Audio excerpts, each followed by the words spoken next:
They should be the anti-Trump. I mean, they don't have to be against him. They just have to be the opposite of him in terms of style and the way of dealing with people. Ex-Prime Minister Malcolm Turnbull kicked off a spat with Donald Trump this week when he suggested in an interview with Bloomberg that the US president's behaviour is playing right into Chinese President Xi Jinping's hands. But what does China make of all this chaos? And how will their responses to it impact Australia? Hello, I'm Chris Bourke and welcome to the Bloomberg Australia podcast. As you just heard, Malcolm Turnbull had some fighting words for Donald Trump this week when he spoke to Heidi Stroud-Watts in our Sydney studio. Trump did not take them lying down, taking to his Truth Social platform shortly afterwards to call Turnbull a weak and ineffective leader who never understood what was going on with China. Today, to discuss all this and more, I am delighted to have a special guest who definitely knows what's going on in China. John Liu, who helms Bloomberg's China coverage out of Beijing. John, welcome to the podcast. It's great to be here with you, Chris. So, just to recap, Turnbull's main point in his interview with Bloomberg TV was that we were seeing a more undiluted version of Trump in this second term, and that would serve as an advantage to Xi Jinping when it comes to international relations over the next few years. John, did Turnbull's comments get much attention in China? Well, we're in a bit of a weird time in China at the moment. We have the National People's Congress happening here in Beijing. It's the annual session of parliament. And so all of the decision makers in government are at those meetings. They're in discussions about economic targets and planning for the coming year. And so they're away from their desks. And so it's relatively hard to tell how much attention, if it was noticed. But I think certainly there has been a lot of attention being paid in Beijing to the impact that President Trump's actions have relative to American allies in Asia, especially Australia, Taiwan, Japan, and South Korea. Okay, so let's have a listen to what Turnbull actually said about Trump and Xi. I think China will take advantage, massive advantage of Trump. What my prediction will be that President Xi will aim to be the exact opposite of Trump. Where Trump is chaotic, he will be consistent. Where Trump is rude and abusive, he'll be respectful. Where Trump is erratic, he will be consistent. And what that will do is build trust with countries, and there'll be many countries who will, looking at China on the one hand and Trump on the other, will find China a more attractive partner. John, do you reckon this is what Xi might actually be thinking, that the way Trump is alienating his allies is actually opening up opportunities for China? I would say in public, no. In public, I don't think Xi or any Chinese government official is going to so directly state or agree with Mr. Turnbull. But in private, I think they totally do. I think in private, even before Donald Trump won the election at the end of last year, when we spoke to government officials here in Beijing, they saw his potential election as both turbulent and volatile with the threat of tariffs, but also offering this opportunity that he would, through his actions, alienate American allies and in turn give China this opportunity to increase its trading relationships, its diplomatic ties, and its general standing in the world.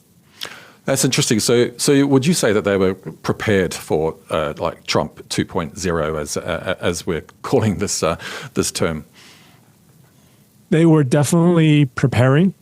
Having gone through the first Trump administration, I think Beijing has a much better idea of what to expect, has a much better idea of what President Trump would ultimately like to achieve, and also had a more, I would say, prepared playbook for how to handle his actions. And I think you're seeing that in terms of the response. It's much more measured. It's less provocative. We had this wolf warrior diplomacy in the first term that has been rolled way back. And I think this is China trying to take a more constructive role, trying to seem more constructive on the international stage. Yeah, and believe it or not, it's actually only been 50 days since Trump started his second term. I don't know about you, but it feels much longer than that, especially when I'm working on the global markets stories every morning. Look, can you give us an idea of what Beijing is thinking about Trump so far? And do you also have any insights on what kind of feeling there is among the wider population? So I think officialdom is watching what is happening with the same shock and surprise that you and I have. As you mentioned, 50 days, it's really amazing. And I think what was probably unexpected, certainly to me, but I expect also with Chinese officials, is how efficient the second administration has been, how quickly he's moved from one issue to the next. That, I think, would have been unexpected. The difference, I think, when Chinese officials see a blow up with President Zelensky in the Oval Office, they are just as shocked as we are, but when they see that, they see an opportunity. They see a chance for China to improve its standing in the world. Whereas I think many American allies around the world will have seen that and sort of raised concerns for them, left them wondering if they could depend on the United States as much as they used to. And so that is, I think, where the difference is. And in terms of the general public, the one story I would tell you is that Zelensky blow up in the White House. The U.S. Embassy actually here in Beijing actually posted President Trump's Truth Social commentary in regards to that meeting. And the commentary from Chinese social media users was, I would say, largely supportive of the Ukrainian president, largely critical of Trump. And so I would say there is not a well of support for President Trump here in China. And actually, there is sort of a long-running joke that goes all the way back to the first administration that loosely translated, the point of that joke was to say that though President Trump has run for election in the U.S. on this idea of making America great again, his policies might actually indeed make China great again. Wow. Though MCGA doesn't have quite the same ring as MAGA, but that's really interesting. As far as those comments you were talking about, I was also looking at the comments on the YouTube interview from Bloomberg's interview with Turnbull this morning. And in a similar vein, a lot of those comments, I think the vast majority of those comments were supportive of Turnbull and very much kind of, yeah, you go get him. Interesting. So in that interview, of course, Turnbull also mentioned the Chinese warships that have been conducting live fire exercises off the coast of Australia in recent weeks. China's perfectly entitled to sail their naval vessels, wherever they like. They're in international waters. They're entitled to have a live fire drill. It would have been much more polite to give more notice, and the Australian government has protested about that. But I think what's the purpose of it? Well, it's a show of strength. I mean, China is, a giant economy. Its economy has grown. Its military has grown in line with the size of its economy, and it has a blue water navy. That's been getting a lot of media attention here too. Why is it important that China conducts this show of strength in our region, as Turnbull referred to it? I think what we can say for sure is that the Chinese military has been modernizing, has been growing stronger. And as that has happened, we have seen greater manifestations of that greater strength in terms of action, and the ships sailing to Australia, around Australia, doing the live fire drills. That is an example of greater Chinese military ability and a greater willingness on China's part to show it to the rest of the world. I think what's hard to know is how significant the timing was. Was this something that the Chinese military and the Chinese Communist Party purposefully timed to that Zelensky blow up in the White House, or just the general situation with Europe to emphasize these concerns and suspicions that have been raised about how dependable U.S. security partnerships are? I think that's really difficult to know, but I think moving forward, China has made very clear it's going to spend more on its military, it's going to modernize, and I think we should expect that there will be more live fire drills in the future. And we're also just hearing this week that Trump might go to China next month. What have you heard about that, and what can we expect from a meeting between the two leaders?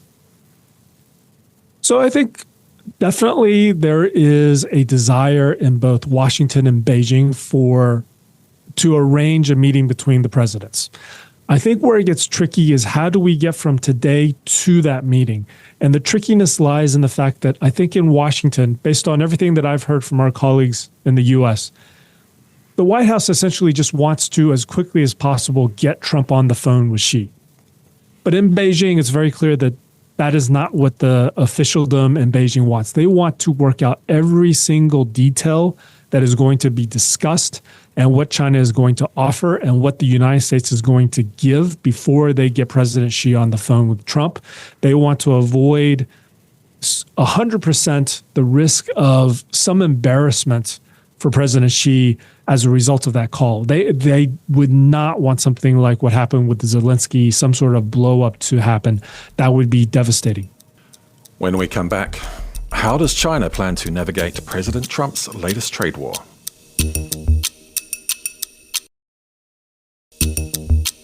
Welcome back to the Bloomberg Australia podcast. You're here with me, Chris Bourke, and our China chief, John Liu.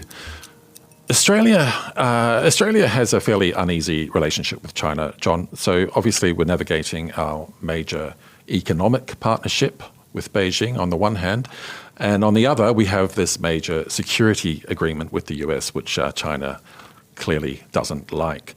But another point that Turnbull made in this interview was around that economic partnership, and one of the biggest risks to Australia is a slowdown in the Chinese economy. And obviously he's not the only one who's been saying that. China is our biggest trading partner. It loves our iron ore, which helped fuel its property boom. So we've been seeing the trade war intensify between China and the US, with Trump lifting tariffs to 20%, and China last week announcing retaliatory tariffs on goods, including agricultural exports. So how do you think, what's your take on how Beijing is so far approaching this latest trade war?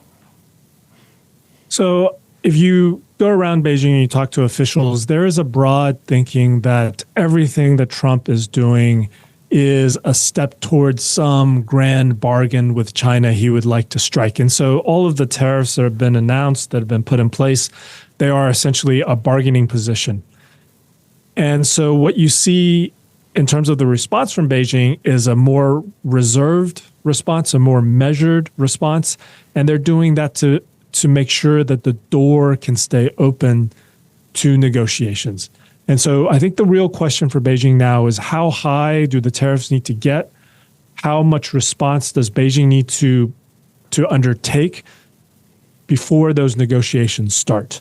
And so that, I think, is important to the Chinese economy, because the Chinese economy right now is at this really awkward turning point where the property market has struggled, consumption has been weak, and the one really good thing about the economy has been exports, and now you have Trump and the tariffs, and that could really undermine exports. If the tariffs go high enough, you could really see a big impact on Chinese growth this year.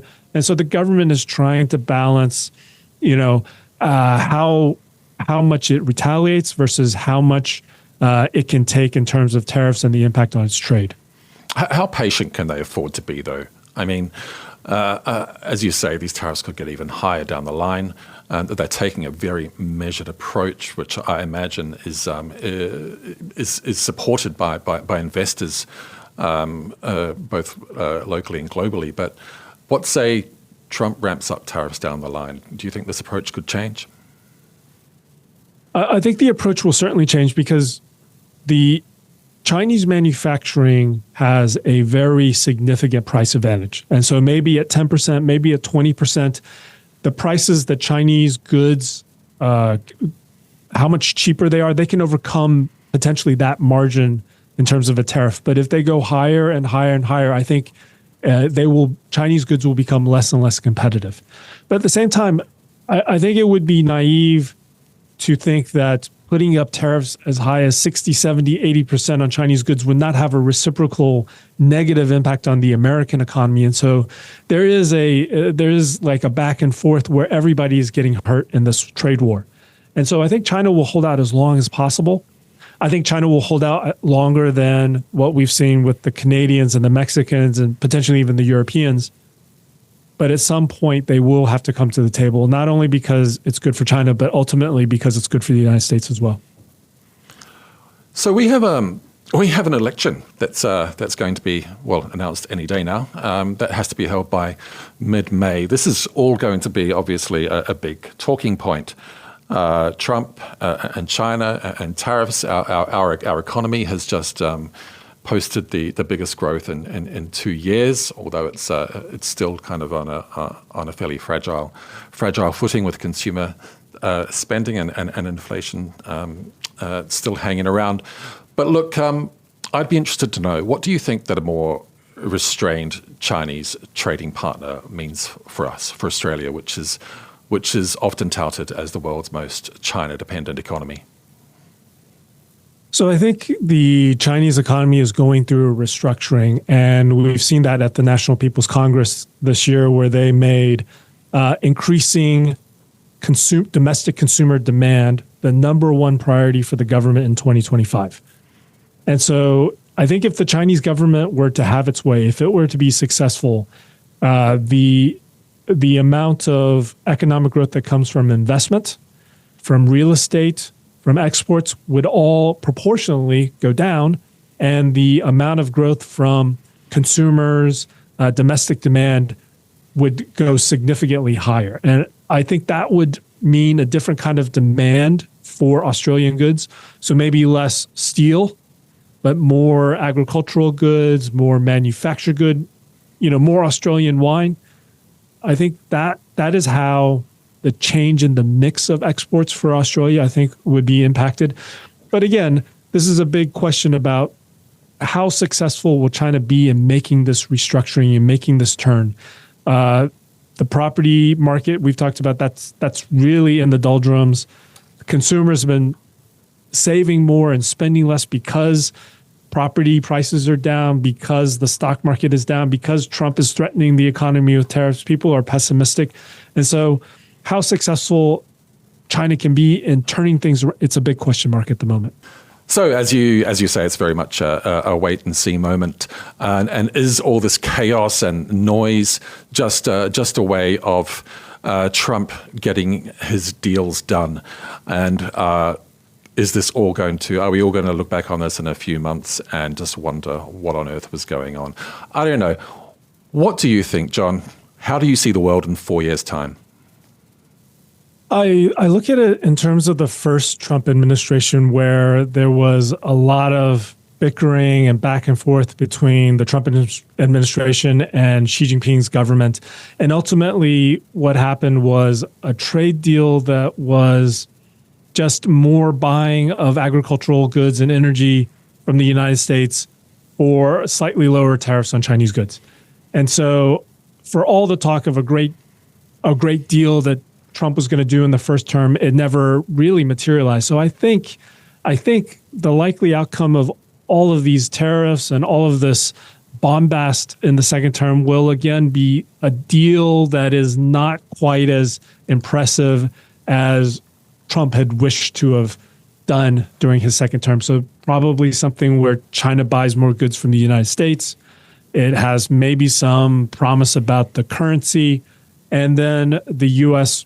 lowers some of its tariffs, but we still end up in a place where American tariffs on Chinese goods were higher than they were at the start of Trump's second term. We still live in a world where trade is much sedated because of all these tariffs. We live in a world where there's more questioning amongst American allies of how much they can depend on the United States. And we live in a world where Chinese influence has increased, both in terms of its military projection and in terms of its soft power when it comes to things like AI and video games and cartoon movies, all of these things. John, thank you so much for your valuable insights. We may have to get you back on in a few months to discuss what the situation is looking like then. Thank you for listening to the Bloomberg Australia podcast. I'm Chris Bourke. This episode was recorded on the traditional lands of the Wurundjeri people of the Kulin Nation. It was produced by Paul Allen and edited by Rebecca Jones and Ainsley Chandler. Don't forget to follow and review the show wherever you get your podcasts and sign up to Bloomberg's free daily newsletter, Australia Briefing. Go to bloomberg.com to subscribe.